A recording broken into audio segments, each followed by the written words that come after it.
You're listening to The Dollop, a bi-weekly podcast about... No, you're really not. Wait, what? We're not? No, this is... So I was in the shower, I was cleaning my ass and making all sure all sparkly, spanky clean. I'm not the funny one, I'm the pretty one. Cock shots. I just checked myself out. Candles, music, wine, and then lube up and get on top. The glory hole's like a dick theater. I've imagined your friend. Which means your pants had better come off. Mama needs playtime. We're not sluts. We just love love.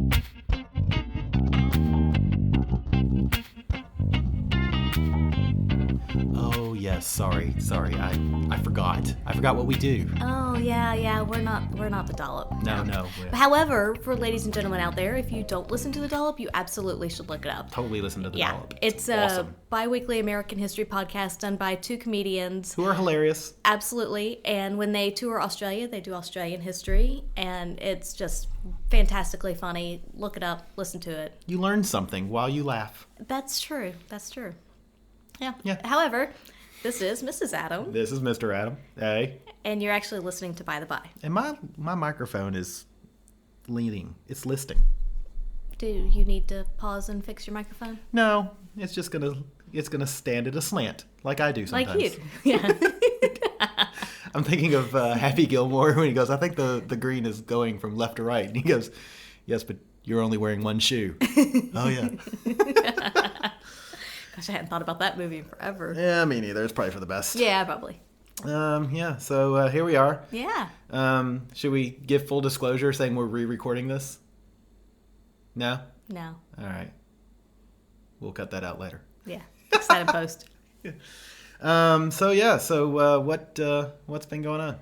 We just got back from Tasmania from holiday. That's right. Yeah. That was fun. That was holiday-ish. That was awesome. Holiday. It was very relaxing. Celebrate. I don't know. I haven't had any alcohol tonight, ladies and gentlemen. I'm drinking my first beer. She made me drink tea with dinner. I didn't make you. I had tea, and you said fix me some too. I know. All right. Fine. So holiday was great. It was awesome. Apparently we had too much alcohol on holiday, so we're drinking tea now. Yes. Now we have to cleanse. But it was good. It was good. Yeah, it was a lot of fun. And it kind of leads into our topic for the evening a little bit. Yeah, so we'll start the topic, and then we'll go back to holiday. Ooh, what is the topic? The topic is... I had to look down at my notes. I don't know what we're talking about. The topic tonight is STDs and STIs. Yes. Ooh, that's how it all begins. And later there's running and screaming. We should give a prize to whoever can who can capture all of my movie quotes from tonight. Because I feel like it's going to be a movie quote night. Awesome. Because I've already done through 3. All right, listeners, get your movie quote listening ears on. Right. So before we went on holiday, Mrs. Adam and I went and got ourselves tested. And the reason we did this is because you're not supposed to have sex until you get your results back. But our attitude is you're not supposed to have sex with other people before you get a result back. Because if I got it, you got it. Yeah, if one of us has an STI at this point, the other one very likely has it. And it takes about a week to get your results back. Yep. And we were going to be gone for a week, so we decided that... Perfect. We won't play on vacation. Absolutely. Well, this is going to be an us vacation. We're not going to play with anybody else, mostly because we're going to Tasmania and we were going to be out away from cities and people technology and stuff. And it's going to be hard to find people. And we never hook up with people we find in bars. No. That's just not the way we don't, I guess, I don't know why we don't, but we just don't. No. So we made the agreement that we're not going to play while on holiday. So while we're waiting for the test results. And then we almost broke that agreement on the very first night. But we'll come to that. Okay. Let's start with what the testing process was like. Is that where we want to start? Sure. Yeah. We probably should have talked about this before. I'm looking across the table at Mrs. Adam, and because I have notes. You have 2.5 pages of small print, and I have 6 pages of large print, like wicked large print. So, do we want to start with the process? I'd say let's start with the couple first. Okay, fine. Go ahead. Yeah, so it was our first day in Tasmania. We had flown in. And we weren't going to play because we didn't have results back yet. Right. In fact, it was the very next day. So we got tested on Friday. This was on Saturday. Oh, God. But we flew into Hobart, and, we went around and we just, did stuff around Hobart, went to Mona and, all the stuff you do. Mona is awesome, by the way. Oh, yeah. Museum of old and new art. Yeah. It was, one of the best museums I've ever been to. It was fantastic. Totally agree. So, anyway, we ended up, of course, going to a distillery. We had a couple of drinks, and we met another couple while there.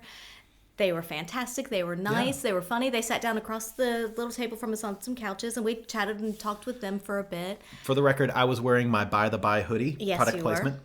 Were. And I think that the gentleman in the relationship took note of that. He seemed to be kind of looking at it pretty quickly early on. He's giving me the stare. Yeah, and I would have guessed he might be bi, or at least it had some I didn't bi even think they were experiences. together, honestly, to begin with. But then they kissed, and I was like, oh, well, maybe they are together. But and we found out later on that they're fairly newly together, which was one of the reasons why. So we had a couple drinks with them and got along really well. And we were like, hey, what are you guys doing for dinner? Because we didn't have any dinner plans. So we ended Which is also unlike us. I know. It's like, oh, so what are you doing for dinner? And you kind of looked at me and you were like, what? No, and I was like, it was great, though. We had one of those conversations where we have it in our eyes. Yeah. You were like, what? And I'm like, I know, right? I'm asking them to dinner. And you were like, that is awesome. And I'm like, I know. And then so, yeah. Yeah. But so they agreed. They were like, oh yeah. And so we went on and had dinner with them. And it was a lovely dinner. It was full of laughter. Totally. They're great people. Funny, clever. They laughed at all my jokes, which stock is rising right there. Yes. So it was really nice. And during dinner, at some point, I started thinking, like, should we invite these people back to our hotel? I kind of really interested, I know, I wanted to. And Mr. Adam, we discovered as we were walking back to the hotel later, we both had the same thought and the same kind of inner dialogue as to should we not. But, we'd agreed not to play on vacation because of the whole STI testing. And we were also still kind of airplane icky because we hadn't showered and been back to the hotel really since we landed, and so it was kind of one of those do we not, and we both separately decided not to, and I don't know, it would have been nice though. It would have been fun, but it was probably the better decision. We made the adult decision. Yes. Ugh, so, adulting anyway. Yes. So they were a lovely couple. Yeah, hopefully we'll hear back from them. So we did give them one of our cards, BTW. Yes, so we did. If you're now new listeners, hey, we thought you were cute. I feel punchy. I don't know why. It's crazy. All right. So now, do we want to talk about the process? Yes. Well, first, would you like to tell everyone, do you know the difference between STD and STI? Because when we were growing up, it was always an STD. Yes. And now the preferred term is STI. I know the difference, but I don't know why. Do you know the why? So all I know is that, I think it was twofold, is that STD, of course, is sexually transmitted disease, and STI is sexually transmitted infection. And there is a difference between a disease and an infection. And, an infection means that you have something, whether it be a bacterial or viral, something inhabiting you that probably shouldn't, something pathogenic. And a disease means that you actually show symptoms, and so it has to so you have to be symptomatic for it to then turn into a disease. And so not all STIs, not all infections will turn into a disease. And so it was a bit of twofold. One, there was the stigma of STDs, and so they wanted to kind of move away from that, of a disease, so they moved to infection. But also, That's going to make some of my statistics mean so much more now. Okay. Well, because a lot of people with HPV, a lot of women with HPV, most of them will clear the infection on their own without ever showing symptoms and never having it develop into cervical cancer or whatever else. And so that's kind of the difference between an STI and an STD. But STI is generally the preferred term now. So all right. Well, Look at you. Because I didn't know that, so I had to look it up because I was like, what's the difference? Why was it an STD when we were kids and now it's an STI? Learning stuff. So we... being in the lifestyle, this is something that we try to do quarterly. Pretty regularly. Yeah, as regularly as possible. We know that there are some folks out there that are, we're not going to say generating misinformation, but there is a lot of what's the word, stigma to people who go and get tested for STIs. And part of the reasons we wanted to do this podcast was to this episode of this podcast was to sort of clear up some of that stigma, because we, having listened to other similar podcasts, we have heard, I'm going to say, blatant misinformation.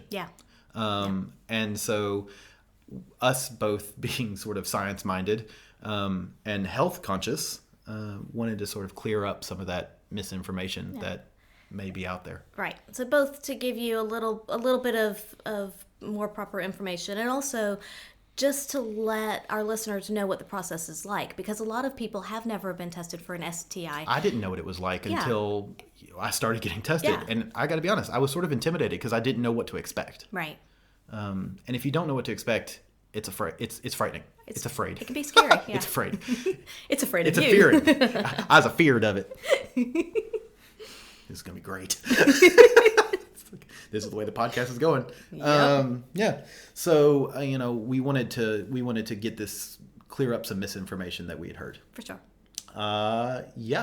So, do you want me to start? You want to start? Sure. Yeah, you go ahead. Yeah. So, number one, we make an appointment at our local. We go to the free clinic because we live in Australia, and it's expensive. So and the first time that we found this free clinic was probably over a year ago. We'd been in Australia for, I think, just under a year at that point, and you had a partner. We didn't have too many partners. Yeah, we didn't have very many partners at the time. That's right. But you had one. I had the scare. Yeah, who texted you and said that he tested positive for chlamydia. Yep.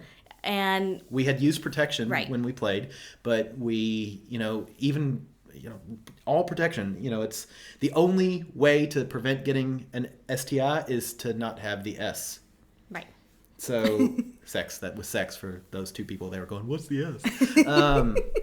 So yeah, it's the only 100%. I sound like a the more you know. Which isn't realistic. It's not. Really. So, yeah. Not for us, at least. But even in a monogamous relationship, you never know what's going to happen. You don't know what your partner's doing. No. You can assume you know. Right. But you can't be 100%. You can be 99.999. Yeah. But you can never be 100%. Yeah. So, we... Well, the first thing we did after you got the text was we were like, well, where do we go? So we get online and we look for free clinics in Sydney. Actually, the first thing I did was I did a couple of donuts in the living room and then ran into the wall. And then we got online and looked up. And we found a really great clinic in Sydney, Clinic 16 in St. Leonard's, and made an appointment to go. And it was basically you fill out this online thing, name, age, and then I think one of the questions is the equivalent of, have you had a scare? Basically, has somebody contacted you saying that you should get tested? And of course I said yes, and they got me right in. So I went in the next day, and you go in and they ask you all these wonderful questions. They take you back into this little private room, and they ask you all these wonderful questions like, how many sex partners have you had in the last 3 months? How many of them have been male? How many of them have been female? And then, do you use protection? And of course, things like, if you have been with male partners, are you top or bottom?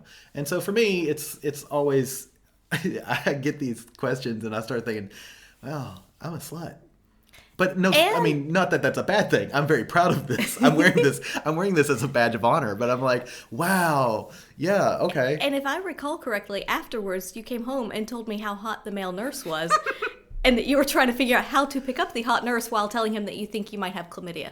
I do have a crush on the guy that tests me every time. So if any of our listeners have advice on how Mr. Adam can pick up the hot male nurse while he thinks he has an STI, it's really cute. Please let us know. Anyway, I don't think I have an STI every time I go. It's just this first time. Although every time I have been, it's always the same guy that tests me, which I like to think he's picking me. Right, of course he is. You had someone different.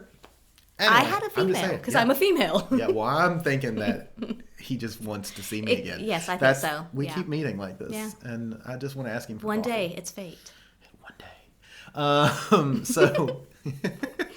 So this first time with the whole chlamydia scare, he goes through the whole questions, and you go through the number of people, and he's like, all right, how many women, I don't remember the number, but it was X, and how many men, or how many sexual partners, and then how many men, how many women, and then he asked me, top, bottom, and I'm like, well, both, and he's like, okay, have you always used protection? And I'm like, yes, except with my primary partner. He's like, okay, fair enough. And so then they start with the blood test, which is for HIV and syphilis, which is just a simple blood draw. If you've ever gone to the hospital or the doctor and had a normal blood draw, that's what that is, what this is. And then for me, they give me the urine cup and a really long swab. It's like a long Q-tip with some lube on the end, and he goes, okay, go pee in the cup, and then I need a swab 3 centimeters in. Right, boss. An anal swab. Yeah. Yes. Oh yes, that's right, an anal swab. Yes. And so I go to the bathroom, pee in the cup, anal swab, come back out, and then it's a throat swab. So basically, I have been now violated by 4 times by blood, by anal, by urine, and by throat. And that's now you just need to get your ear hole. I know, right? But I don't have ear sex because I'm not part of Family Guy. You're doing it in the ear? It's a great way to go deaf. Anyway. What? That was great. Yeah, look at you. I thought you were the cute one, not the funny one. Sorry. Keep going. Continue. So yeah, and that was it. That's basically it. I will say, one of the times I went and got tested by a sexy doctor, there was a student, like a nurse in training kind of thing, and she was sitting in, and he of course he asked, do you mind if she sits in? I was, of course not, I don't care. And then when the blood draw comes, he says, do you mind if she takes it? I'm like, I don't care, because I have these giant rope veins. I mean, like, I think yours I could draw. Really easy. I could give you a needle, and you could draw blood off of me, because that's how easy my veins are. And I was like, sure, absolutely. I said, and as I'm laying down so that she can take my blood, I said, I don't mind, I'm easy. And he looks back at my chart and he goes, I know. And I'm pretty sure it's because of the number of people I'd slept with. Or maybe he was flirting. I think maybe. So yeah, maybe. But it's a little harder to take him up on it when there's someone else in the room. I know. And she was cute, but not as cute as he was. Yeah. Is. Yes, is. Is, yes. He's still there. So yeah, so that's my. So FYI, how long did it take you to get the results afterwards? That time was pretty quick. So I think I was texted on Sunday. I got in, I think Monday or Tuesday, and I had an answer before the end of the week. Okay. Because I think they generally say a week, so 5 business days, or basically a week. Yeah. So the partner I was with, he had tested positive anally. Mm-hmm. And we had anal sex, but again, using protection. Right. Condoms, woo! Yay. They're your friend. Because then you came up negative for everything that time. I came up for negative for everything. And then I have gone subsequently and still come up negative. And then this past Friday, we went and got tested. And that was my testing. Basically, my testing story is always the same. It's urine, anal swab, throat swab, blood draw. Right. The throat and anal swabs are for chlamydia and gonorrhea, and the urine test is for. I feel like I need to go line. I don't know what it is, honestly. Maybe that. I'm not sure, but my guess would still be chlamydia and gonorrhea would be my guess, because those are the. I know that you can test those through urine. So there may be other things, but I know that those 2 for sure you can. Yeah. So I know they're looking for chlamydia and gonorrhea in the throat and anally, because it can show up in one location and not in the other. Right. I didn't know that until recently. Yeah, and that's a key. I mean, that is kind of important because I never use protection for oral sex, because I'm sort of like, what's the point? Yeah. So I think it is less likely to transmit orally. Yeah. But it's not impossible. But it's not impossible. And I think that, from my understanding anyway, is that the throat swabs weren't done until, I'm going to say, somewhat that's recently. True. Like, yeah. I don't think it was done, 10, 15 years ago. I think that's, or not commonly anyway. I agree. Whereas now it's a lot more common. Because I even asked him about that. I was like, do they always do that? He's like, no, it's relatively new that we've been testing. Because since we've been down here, I think maybe one of the first times he tested, he was like, we don't normally do this, but it's becoming standard for the throat swab. That normally they would just do the anal swab and blood and urine, but now they're doing the throat swab as well. Right. Yeah. Yeah. So my first time here. So I will say that it was a little different for me because normally in the States, whenever I would get tested every year in the States when I would go to my OBGYN appointment for my general physical and pap smear and everything. I had a doctor that I went to for a long time, and I think it was probably the first time I went to him. I was married at the time, and he was like, oh, hey, do you want to get STI testing done? And I was like, well, yeah, sure, of course. Even if you're married and you think you know what's going on, it was a monogamous relationship, but still, it doesn't hurt to have the information. Just because you think that you're clean and your partner is faithful and whatnot, it just doesn't hurt. And especially in the States, it was covered by insurance, so I was like, just go ahead and do it. And so I would get tested every year there. And this was the first time I'd been to a clinic in Australia. And so, of course, I had to kind of go back and start from scratch. So when I got there, I filled out the medical form, just general. Oh, I forgot to say that, yeah. It's the general medical thing that you fill out for everywhere, like family history. Do you have any allergies, diseases, medications? all the basic stuff. Blah, blah, blah, blah, blah. Yeah, all the normal things. So then they got me back into the room, and it was a bit like the Spanish Inquisition. She had a lot more questions for me. But again, she's just trying to get all the information and to paint a picture. And it was probably 10 minutes of questions and discussion. But again, I was completely honest with her, because if I don't give her all the information or accurate information, she may not know exactly what to test for, what types of tests to do. You're only doing yourself a disservice if you don't give all the information or give appropriate You've got to be honest. I mean, that information is not going anywhere else. It's like any doctor. If you don't give them information, or they can't help you. But yeah, so she asked about my family history of cancers and diseases. She asked how many partners I'd had in the last 10 days, the last 3 months, and then I forget if it was 6 months or a year, but it was some longer period of time. So mine's only 3 months, but mine probably is only 3 months now because I go every 3 months, and they can look at it in the computer. Right. And then she asked, was I in a primary relationship? Yes, of course I was. And how long had that been for? And was it with a male or female? And she asked, how many males and females had I been with in the past 10 days in the past 3 months? Mm-hmm. And she asked if I used protection with them. And, of course, with the males I do. And so she asked if there had been any broken condoms. And if we'd had oral sex, vaginal sex, anal sex, what type kind of thing. And then that was, again, getting to what type of testing needed to be done, because I hadn't had anal sex, so there was no real need to do an anal swab. I mean, you could do it, but it's a bit of a waste, because I'd had that done in the States long after I stopped having anal sex, because I did that with husband number 1. Number 2, didn't really like it. You get it elsewhere. So, so until we start playing with that again, it was like there's no real point. So she asked, what type of sex, oral, vaginal, anal. We had a bit of a discussion around HIV and PrEP. So she was letting me know, which I already knew, of course, that PrEP is out there and, what it does and whatnot. We've got a friend who's on it, but she just was, kind of making sure that I knew and was aware that was there. She asked if I'd had the HPV vaccine. And of course I haven't, because I don't know how much you remember, Mr. Adam, but that came out in vaguely, 2006-ish, maybe? I would have said, 4 to 6. Yeah, it was well. So I remember a colleague worrying about giving it to her daughter. Right, because it was well after I was out of college, and I think I was it was, well after college.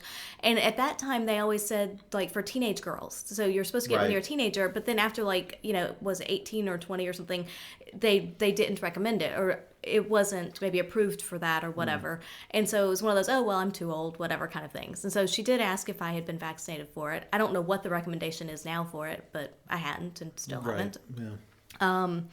And so she asked about my history with STIs. Had I ever had any? When was I last tested? And since I told her, I was tested every year in the States, she asked why. Was there a reason, and that kind of thing. And why was I there that day as well, she asked. Did I have any symptoms? It's like the Spanish Inquisition. Yeah, I know. What is your name? And she asked if I had any symptoms or anything, that would make me think that I had anything this time. When was my last pap smear? What was my history with periods, the frequency, that kind of thing. She asked you about the airspeed rate of an unladen swallow? No. I don't know. She might have been too young for that one. What are you saying? And then she asked about, hey, I love it. I'm not knocking it. And then the last thing she asked was if I had any tattoos or piercings and how old those were. Yeah. So that was all the questions. So we had a 10-minute discussion probably around all of this. He asked me about my tattoo, but he asked me what my tattoo meant. Oh, cute. I know. Then she did the blood draw, and she did the swab in my vagina to test for the chlamydia and gonorrhea, and that was it. So it was just more questions in history. So you don't even get a urine test? No. No, because it's not needed. Because they don't swab the penis. Yeah. I'm smart. I mean, if you'd like, we could do it. No, that doesn't sound. I'm not into sounding. Thank you. So yeah, but it was a very quick blood draw and just a quick swab. Yeah, quick, easy, painless. Like I said, the questions took more time than the actual testing did. And I'm sure next time I go back, of course, all the questions will be there, so that'll be a lot faster next time.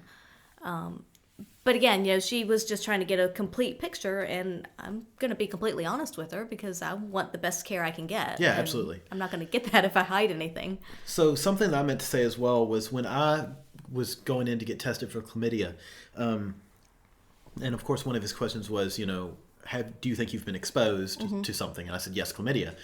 So they did all the testing, but before I left, they gave me antibiotics. I mean, and it was just free. Here's the antibiotics. Go ahead and start taking these. We'll let you know. Just in case. And it is to sort of shorten that time period of, right. Because if the sooner you can treat it, the easier and the better it is. Yeah, and then also the sooner you can have sex. Again. I was off sex for, X amount of time. Right. It's a lot of masturbation. Yeah, it was a lot of masturbation. I mean, 5 times a day. Jeez, I have to. I have to keep myself in peak condition for you. So we went to the free clinic here, obviously. Like I said, in the States, I would get it done at my OBGYN. Or your GP. Yeah, your GP. If you're in school, in most student healths in the States would do it. The health department would do it there. I mean, there's a lot of places that you can get it done, but there's somewhere.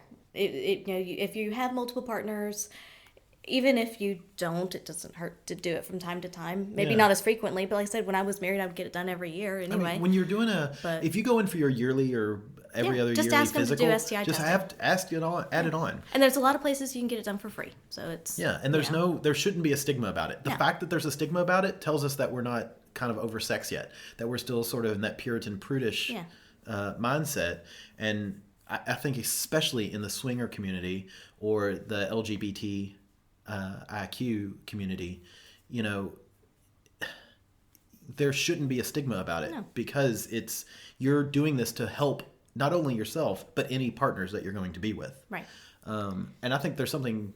This sounds maybe silly, but there's something noble about that. Is you're being responsible, and we shouldn't chastise or make people who are trying to be responsible feel like less of themselves. Because it's, and Mr. Adam, I think, will get into this shortly, but it's so, I'm going to say, quote unquote, easy, really. It's not out of the realm of possibility that you could have an STI. No matter how clean you think you are, how careful you think you are. It happens. The Accidents people that happen. you're with, I mean, you could think that they're nice, fine, upstanding citizens. It happens. It gets around. If if you sleep around, it gets around. Yeah.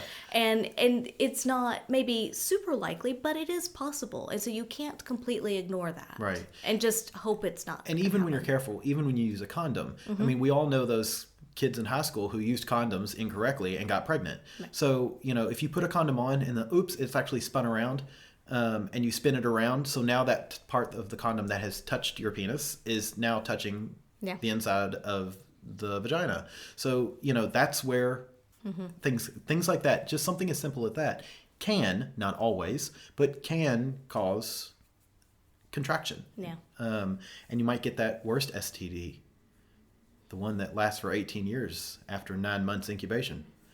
So some would argue it lasts more than 18 years. Yeah, well, legally. So we go get ourselves tested. Then we go to Tasmania. And we get ourselves tested on Friday, and come Wednesday. Well, first of all, on Monday, you had a text saying that your blood test had come back. Oh, yes. And your blood test was clean. That's right. I did get a text that said, blood test come back. I am HIV and syphilis clean. Woohoo! And then Wednesday, we get our stuff together because we're going to do this big-ass hike up a scary-ass mountain. And we're right at the base of said mountain, I get a text that says, please call regarding your test results. And I looked at Mrs. Adam, and I went, well, let's call this because otherwise we're going to wonder the whole hike up. Yeah. So I'd rather know and not, fret about it on the hike up. And so I give the lady a call, and she goes, oh, let me pull up your test results. And she pulls it up by name. She goes, okay, you tested positive for gonorrhea in the throat.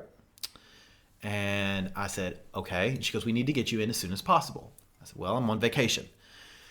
And she goes, okay. And I said, and, You're out of town. I'm out of town for work the next week.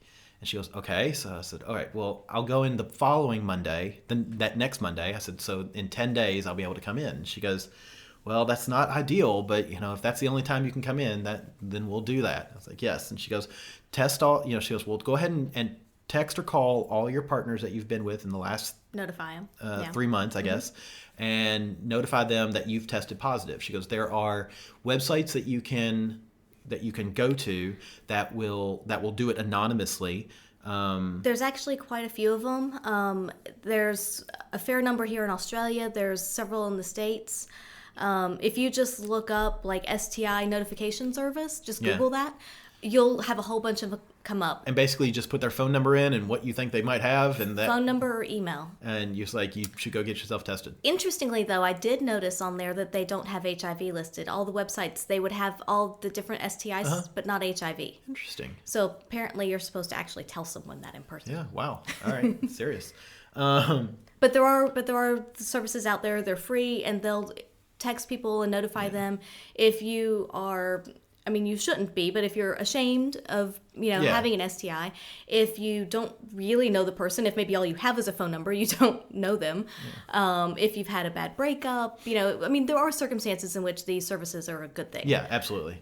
But Mr. Adam just... I was like, I'll just give him a call. It's no big deal. I'll just up. The thing is, again... something like gonorrhea isn't a big deal because it's really no different than treatable. The flu. Yeah. It's something that's treatable. You just sort of take your medicine and then you go about your way. Well, gonorrhea is bacterial, flu is viral. There is a slight difference. Give me a bacterial bronchitis. There you go. Ha ha! There you go. So serious. Anyhow, continue on. That's not important. So we immediately text my beau, Jack, and then another play friend that we had. And then we had one more that we needed to text, but we were like, this one was kind of new, so we thought let's wait till we go up the mountain and back down, and we'll cultivate a text way we could immediately back and forth as well. Yeah. If they had a question, we could immediately answer it and kind of go back and forth. We wanted to handle that one a little more delicately, and because we knew we were going to be losing cell signal, we wanted to wait until we had signal for a bit, for a conversation, that we could have a conversation. Yeah. So I texted the other two, and we started the hike, and we went up the mountain. So we're going up the mountain and we're having these very serious conversations between the two of us. Because there's always that question of, you know, of course there's, you know, at this point we think you have gonorrhea. Right. I don't have my results yet, but Correct. if you have it, it's very likely that I have it. Yeah. And so we have that discussion, and it was honestly really a pretty quick discussion as to the risks of the lifestyle, and this is a risk, and is it still an acceptable risk? Obviously it was when we started. Yes. And so we kind of had a, you know, quick, you know, is this still an acceptable risk that we're willing to continue with in order to continue in the lifestyle? And I think we both very quickly immediately yes. say yes. Yeah. You know, this is because it's not a big deal. We take all the precautions that we can. Mm-hmm. And there's risks with anything in life, and this is one that we're willing to do. You know, every time you get in a car, you take a risk. And I know some people will say that's not this equivalent, but it is. And the long and short of it is, you know, it is common. It's gonna it is gonna happen. And I've got some numbers here, statistics that we'll go through shortly. I know Mrs. Adams is all excited. She likes the numbers. So, you know, we decided that yes, we're going to stick in the lifestyle. And actually, let's go ahead into the statistics before we come down the mountain. Because we had discussions down the mountain as well. But so at this point, you know, I'm sort of like, I have gonorrhea. And I will say in my head, I was like, God, this fucking sucks. Yeah. But at the same time, you know, it is what it is. It's curable. It's a shot in the ass, and then it's just a infection. A week of antibiotics, and it's over. Yeah. So what we wanted to do was sort of show people just how likely it is that you can get an STI or STD. All of these statistics come from a study that was done by adamandeve.com. Which is a huge online. It's the largest online retailer in North America for sex toys, adult products. It was done in conjunction with the CDC. So statistics and numbers all come from adamandeve.com, the CDC, which has there's some great graphs on CDC. They have a lot of good information. Yeah, a lot of good information on STIs. Also from Women's Health and Women's Day magazines. So, and all these numbers are going to be based on 320 current population of the U.S., approximately 324 million people. Okay. Seems like there should be more. But what do I know? Anyway, this is according to Ask Siri. I asked Siri, what's the population of the U.S.? She says 324 million. I trust her. Sure, yeah. I'll go with that. Yeah, why not? Siri's never lied to me before. Maybe there's an evil Siri now. Is there an evil Siri? I don't know. Would evil Siri lie to you? I don't know. It's okay. But here, talk for a minute, because I wanted to check. I just saw something I wanted to confirm, a statistic. Okay, so. All right, so you've looked up your statistic? Yes. I've got some statistics here. Okay, so approximately 19 million new STIs occur each year. Okay. That's a lot. That's a lot. So these are, I think, unique diagnoses. Right. And almost half of those are amongst people aged 15 to 24. Yeah, that makes sense. So that makes sense. Yeah. Those are the most likely to be sexually active people, and probably the people who make, I'm not going to say the worst decisions, but they may not... less informed decisions. I was going to say, they also may not have as much access to protection. Possibly. Or know how to use it properly. That's correct, yeah. Especially the 15 to 18. Yeah. Because we know sex ed in a lot of schools in the States don't tell you how to use protection. That's true. You know, yeah. So, 25% of Americans are living with an incurable STD. How many? 25%. Okay. That's you think about that. Incurable, but probably still treatable or Correct. Symptom treatable. Yeah. So that's 81 million people. That's pretty high, yeah. So I know there are a lot of people out there that go, wait, what? And we'll get to that. Just bear with me for a bit. Okay. So of the people that had been polled in this test, and I admittedly I never did get the total sample size. So we don't know sample size. But okay. The way it's being read and the fact that it was done with the CDC, I'm confident that it's statistically valid. Should be statistically significant, yeah. So of those polled, 51 had been tested for STDs, STIs, and 49% had not. So basically half and half. Half the people Correct. had been tested, half had never been tested? Correct. Wow, yes. That's kind of scary. Yes. So the people who got tested had been tested, 25% had been tested once, 13% once a year, 3% multiple times a year. We're in the 3%. 9% every few years, 6% every time they get a new partner, and again, 45% had never been tested. Of course, this says 49%, but this is still. But again, that's of that Adam and Eve Women's Health, Women's Day sort of big study.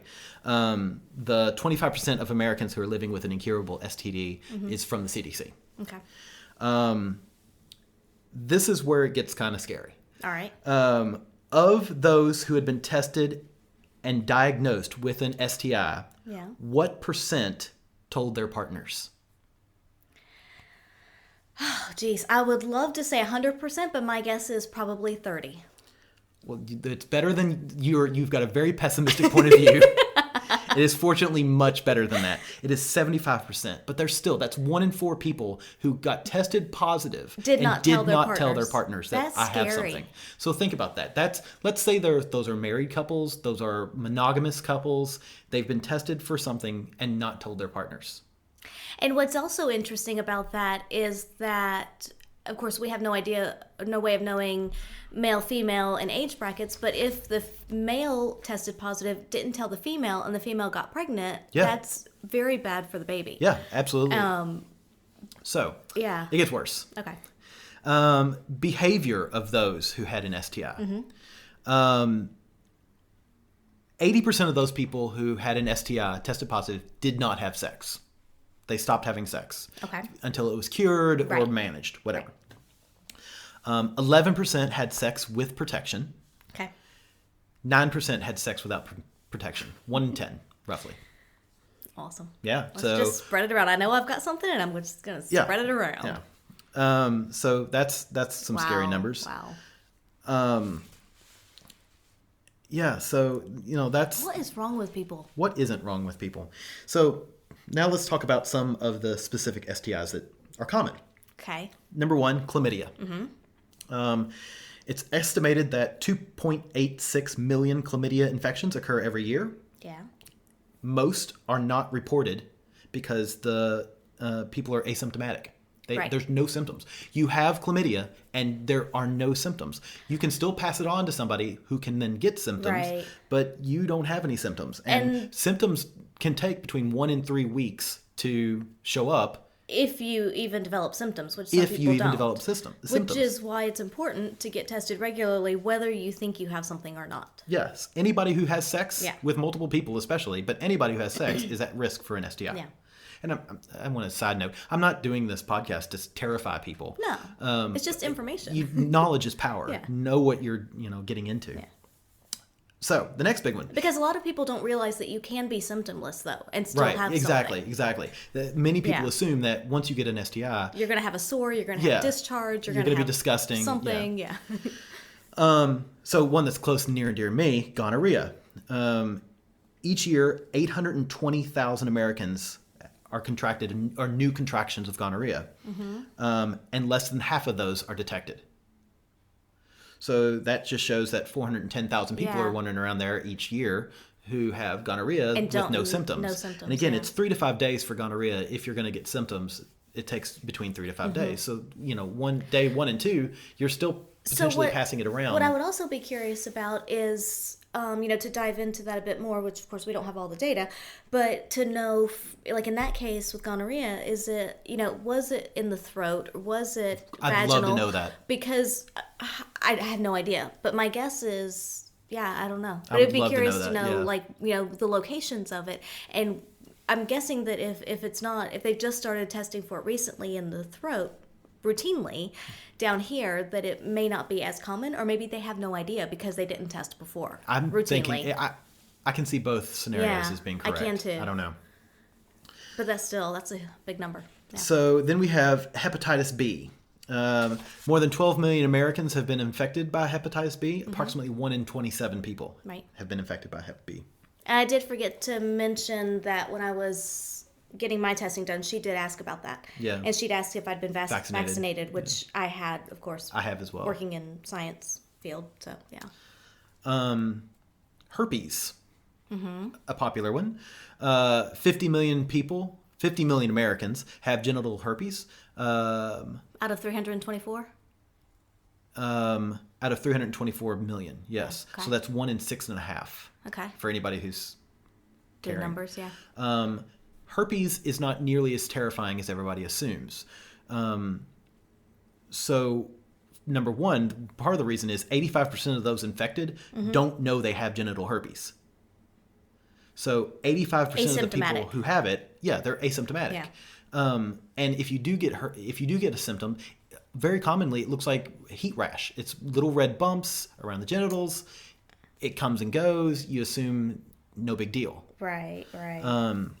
And 50 to 80% of Americans, which I think is a widespread. I hate that spread. But 50 to 80% of Americans have oral herpes, which I sort of get that number because that makes sense. But the long and short of it is, herpes is much more common than people realize. And it's not nearly as big a deal as people think. Because people assume, I was told that they were big, giant, pussy sores, and it was nasty. And you look it up and you're like, oh, it's like a heat rash. And it was always a big deal when we were teenagers. You heard about it a lot. And now we don't at all. Yeah. We're not even tested for it. I'm thinking the reason they're not testing for it is because it's so common. Yeah. If that many people have it, then 1 in 6.5 is a lot of people. Look around on the bus. A lot of those people have it. Yeah, exactly. Exactly. Yeah. So then we move on to the more scary ones, but are still manageable. HIV and AIDS. 1.2 million Americans are currently living with HIV. And then 1 in 8, or 12.5%, or 12.8%, aren't aware that they're infected. Wow. So for the 1.2 million, that ends up being, I think, 1 in 270. Okay. Yeah, 1 in 270. Because we have 324 million, 1 in 0.2 of those. Yeah. So 1 in 270 people have HIV. Right. Which is a lot more manageable. So it is a lot more manageable now. Yeah. With current drug. Still, don't want it. But still, you don't want it. But it is manageable. Then you've talked earlier about HPV, the human papillomavirus. Yes. At least 50% of sexually active adults will have HPV infection at some point in their lives. It comes in both low and high risk forms. Yep. In 90% of the cases, the body's immune system will fight off the disease within 2 years. But it's still communicable within those 2 years. Yeah. So right now, there are approximately 79 million people in the U.S. currently infected with HPV. I believe that. Yeah. That's a lot of people. Yeah. So each year, approximately 14 million new. And HPV is so common that most sexually active men and women will contract at least one type of HPV at some point in their lives. And you have no idea. And you don't know. Yeah. So what can happen with HPV for men most commonly, well, for men, it's never cervical cancer. But for men, it's genital warts. Women get it as well, but men, it's genital warts. Women, it's cervical cancer, which 11,000 American women get cervical cancer each year. And 360,000 Americans get genital warts each year. That's the numbers that I have on all of the research I did. What's scary to me, the numbers are big as far as, the new infections and whatnot, or, they sound big. But at the same time, what scares me more than anything is the number of people who don't get tested, don't tell their partners. Yeah. It's just, or who know and continue to have unprotected sex and don't tell people. That's just, and I still go back to irresponsible, those people who are having protected sex. Yeah. If you're having sex, you're at risk. It's, you have to, especially if you're having sex with multiple partners. Take care of yourself and take care of other people. Yeah, it's just polite. Be responsible. Yeah, it's just polite to get yourself tested. Yeah. Did you have any other data because I went through all that pretty quickly, but... All right, so let's come down the mountain. So we're coming down the mountain. Yeah. We'll be coming down the mountain when we're done. So we climbed up Scary Mountain. Almost had a couple of heart attacks going up. But anyway, coming down, only one of those was gonorrhea related. So we're coming down the mountain. And we finally get back into cell signal. And I have a voicemail from the clinic. Mm-hmm. And I recognize the number from the clinic. And I don't have it saved as a contact, but... maybe I should. But I recognize the number because I just fucking called it. Yeah. And I call and listen to my voicemail, and I get Mr. Adam, we need you to call back. We have more test results that are positive. And I wish you could have seen his face then. He had that I didn't know we had information on your tests that are positive. Right. And yeah. I didn't know, of course I can't hear, so I didn't know what was being said. But he just had this, oh, for fuck's sake, look on his face. I mean, seriously, that's what you want to hear. It's like, oh, great, I climbed up a mountain with gonorrhea. I came down the mountain with God only knows what. I felt like a social pariah. I felt like a sexual pariah. So I call the lady, and she goes, we have some more information on your tests that are positive. That's positive. And I went, it's what? And she goes, no, I mean, the tests are negative. I have positive information. Son of a bitch. So the long and short of it is the first test for gonorrhea came up positive, mm-hmm. but it was a false positive. Right. They did a further test, a confirmatory test, yeah. And it came up negative. Right. So she said, we've canceled your appointment. You don't need to come in. You are 100% clean. Go forth and multiply. She didn't say that, but that's what I heard. She was embarrassed about the whole positive negative thing. And I just want to go off on a random tangent with, surprise.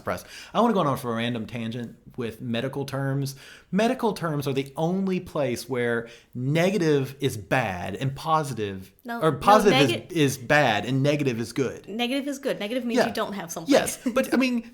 I've got news for you, and it's negative. I mean, like, you would be like, "Oh, you're not dying. Yay!" I mean, come on. Ugh. Anyway, so at that point, we immediately text the two people that we texted and said that they might have gonorrhea. They should get themselves checked out.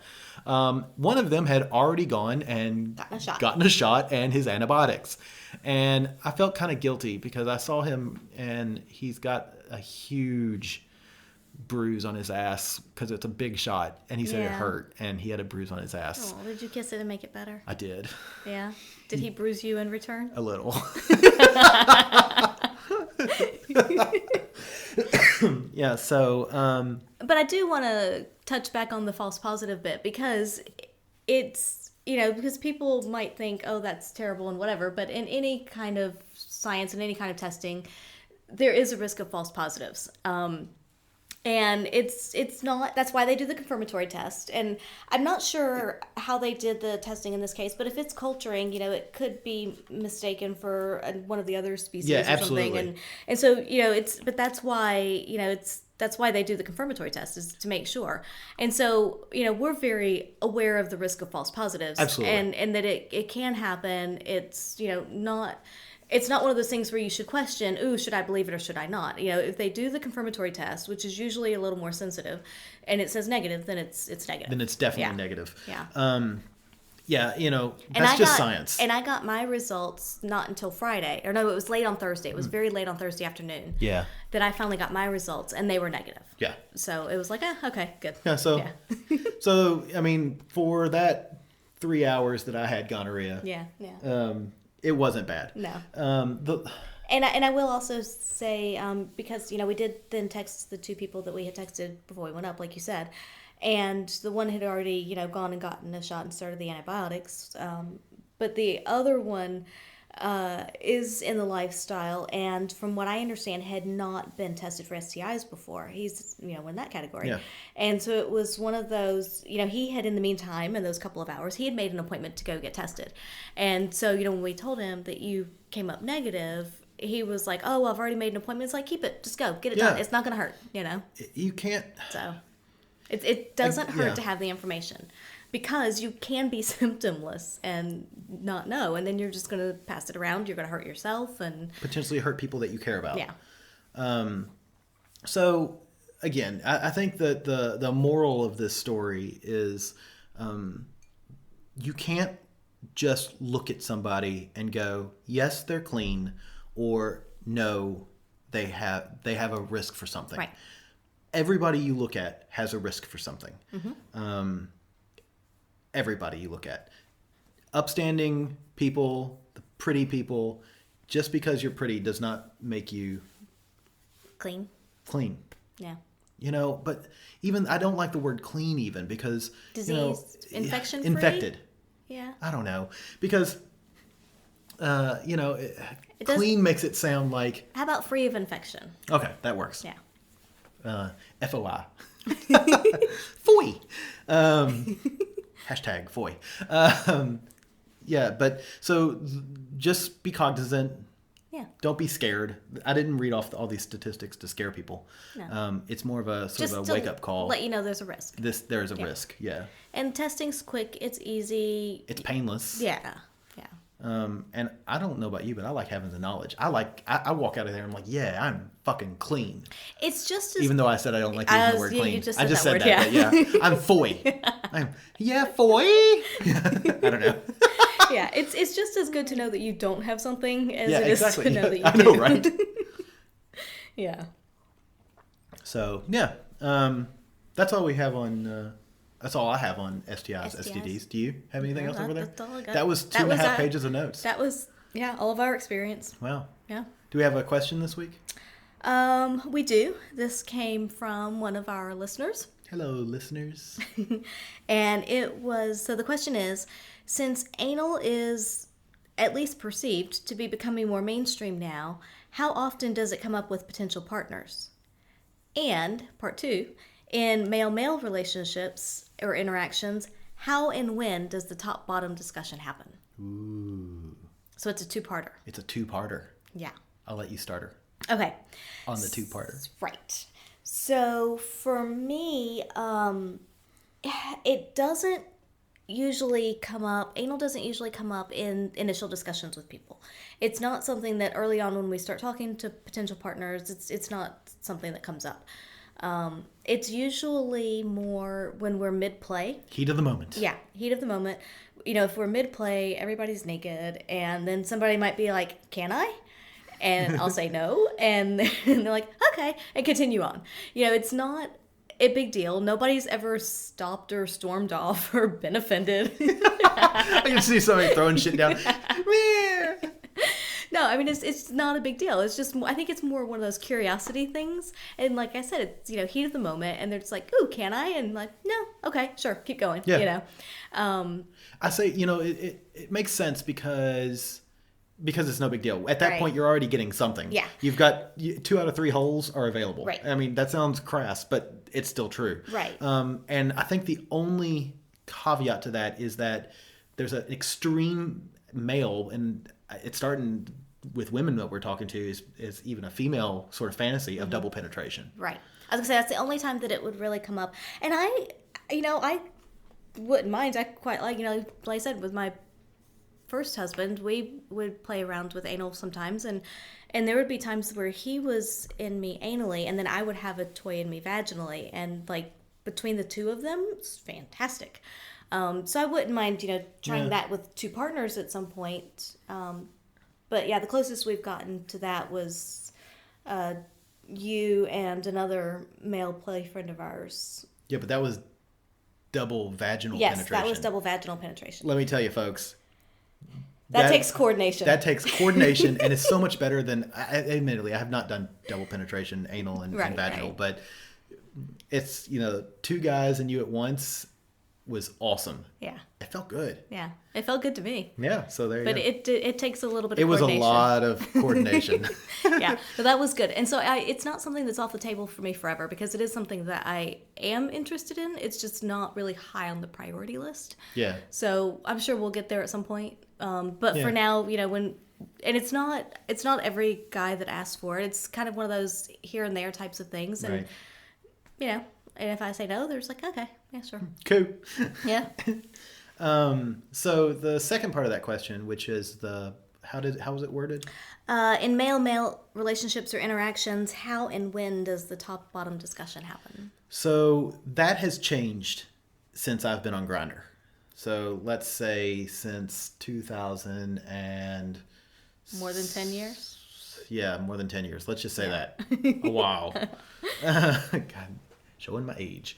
So in the beginning, it was almost immediately someone would say top or bottom. Mm-hmm. And you would cull the people based off of that. That makes sense, yeah. So you would say, because, again, we've talked about this before, in same-sex relationships, you're not sure what sex is going to look like. Somebody has to be a top, somebody has to be a bottom, or prefer one of the two, right. And that's what sex will look like. So immediately they would say top or bottom, and that was usually within the first 3 or 4 questions. Hi, how are you? I'm good, how are you? Top or bottom? I'm like, okay. That's basically how the conversations used to go. Okay. Now they are much more drawn out, and in fact, I met somebody recently, and we still haven't broached that subject. Interesting. Because now it's like the trendy thing to be verse. Okay. Verse by verse, I mean versatile, meaning you are both top and bottom. But I'm assuming very few people, I'm guessing it's like the Kinsey scale, very few people are actually in the exact middle. They probably prefer one or the other more? Do you think, or no? In many cases, yes. So you'll see oftentimes bottom verse or top verse. Okay, yeah. And for anybody who's confused, top means that you are the fucker, bottom means you are the receiver or the fucky. So you get that now, and I still, part of that bugs me because I think you should have that conversation early. Right. Even though I haven't brought it up with this new guy, and he hasn't brought it up with me, it's one of those, but it doesn't matter whether you're a top or a bottom. You find someone you like, and then you just sort of, you grow organically from there. You work it out. Yeah. That's not the case always. It's a romantic idea, but I think it's a little not on the realistic side. But we'll see. We'll see how it unfolds. Yeah, so that's now the conversation happens. It happens, but it's a lot later. Okay. It has to happen before you get to the bedroom.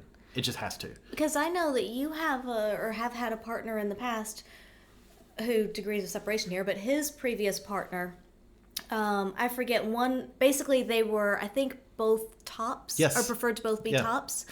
And so he learned to bottom and learned to like it. Yes. And what I thought was really interesting about that was that he said that you have to be able to do both to understand both. And I was like, I'd never thought about it that way before. And I'll agree with that completely. Yeah. So coming from, and we could probably do a whole podcast on this, but we'll start the brief way here.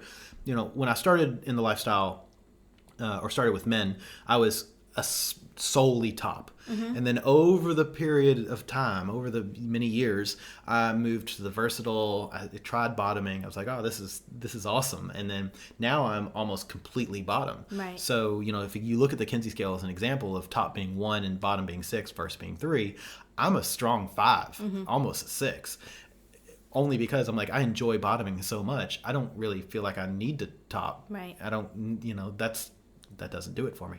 Because I can have an orgasm just from prostate stimulation, which is epic. I feel sorry for guys who have never experienced that. Not sorry. I just feel sad for them. You're missing out on something. They're missing out on something. But it's not for everyone. So yeah. But yeah, so that's. Yeah, I thought that was a really interesting way of looking at it. Yeah, it is, and it's spot on. It is spot on because as a top, you need to know what it feels like to be on the receiving end, because that will make you a lot more patient and make you a better top. Probably. Whereas from a bottom, you have to know what the top is what they're going through as well, to sort of help ease that along. So yeah, that's interesting. I didn't realize that the discussions even on that would be so delayed now. I guess I assumed it would have happened a lot sooner. I've been talking to this guy for nearly 2 months, and it's never come up. Interesting. Okay. Weird. Yeah. A part of it's a social experiment for me as well, because I'm like, I'm not going to bring it up. We'll see if he brings it up. I know, I'm being difficult. Wow. I know, right? Hey, I'm sciencing. So, we'll work it out in the end. Yeah, I'm sure. Pun intended. Yeah. So yeah, is that all we got? That's all we've got. Awesome. We're going to wrap this mother up. So you know where to find us. Find us where podcasts are sold. You can follow us on Twitter at The Atoms of Love. You can email us. We're on Gmail. theatomsoflove@gmail.com. We're on Facebook. We still don't know what that is, but it's basically search By the By Podcast. We're there somewheres. We've got a website. Yes. www.bytheby.com.au. Did I miss something? No, I think you got it covered. Awesome. So go review us. We'll give you hugs and kisses virtually, unless you're in Sydney, and then, I don't know, we might be able to work something out. I know, look, I'm pimping us out for reviews. Awesome. Great. All right, we appreciate it, and we'll talk to you all soon. Thanks for listening Get to us. yourself tested.